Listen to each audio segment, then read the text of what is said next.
Hey guys, Jeremy here with KISS Aquatic Systems. KISS. Keep it simple, stupid. Today's video is going to be about moss and how to grow it at your pond. Or rather, really just how to speed it along, because moss is probably going to show up on its own sooner or later anyway. So, in general, I think moss is one of those sometimes overlooked benefits of having a pond. It thrives in the extra humidity in the immediate vicinity of the pond and tends to do really well along the pond edges where it has a constant standing water source to draw from. I think moss is an interesting plant that looks great, especially on those cool, rainy, overcast days. Moss tends to really glow and pop after it rains, and it shows quite nicely, I think, against the darker, wet landscaping stones. So there are a ton of different species of moss that grow all over the world. And it can often be difficult to identify similar looking species. So for purposes of this video, I will describe moss by its growth forms. Now, the two common forms of moss that I'm going to be talking about here are acrocarps and pleurocarps.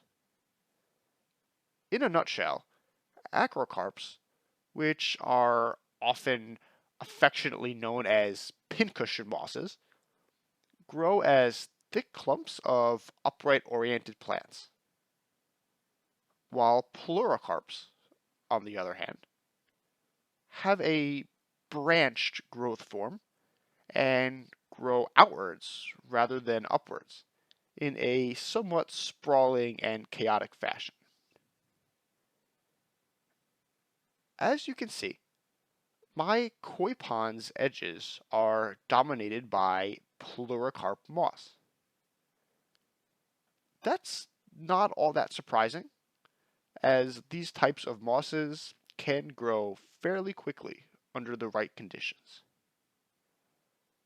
I seeded my pond edges with this moss a few years back, and now, as you can see, it has pretty much colonized the entire area around the water line on the front side of my koi pond. As you may have noticed, some of these mosses are actually growing both above and just below the water line, with the submerged and above water forms having slightly different patterns in growth. I found that lots of different kinds of pleurocarp moss grows great with its feet wet, which increases its growth rate versus moss without permanent water access, and also makes it less susceptible to drying out from the sun or the wind. It also grows better and attaches well to somewhat more textured rather than smooth surfaces. Mosses are simple plants and they lack true roots, but they do have rhizoids that help anchor and attach them to surfaces and prevent drying out. It can take some time for the rhizoids to really grab hold of surfaces. But once they do, that's a pretty good sign that the moss has established itself and will continue to grow and spread.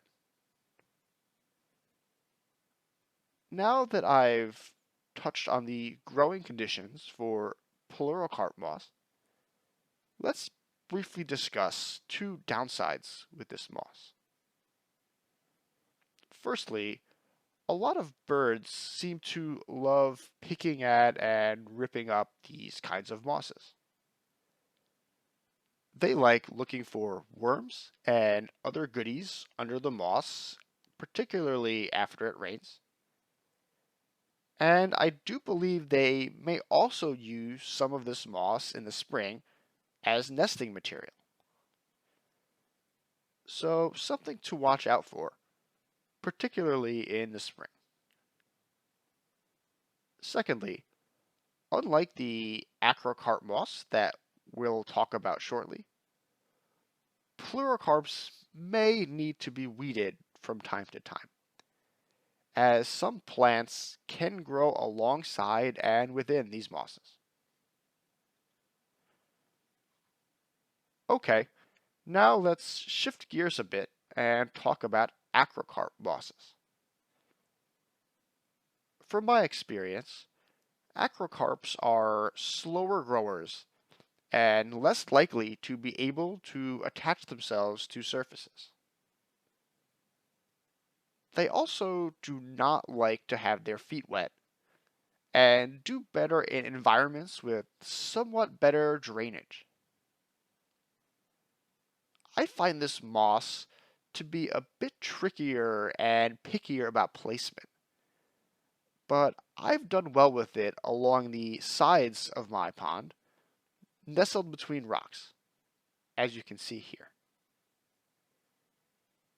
In these locations, this moss does have water access through rain, but it can also dry out from time to time, which I find does help with its longevity. From what I've seen, good drainage really is important for these guys in general, and I'll usually see them in nature growing on slopes and other areas where water does not tend to pool. Now, overall, I think this type of moss is a bit nicer looking than the pleurocarps, but definitely a much slower grower and pickier moss in general. So yeah, folks, those are my experiences growing moss around my ponds.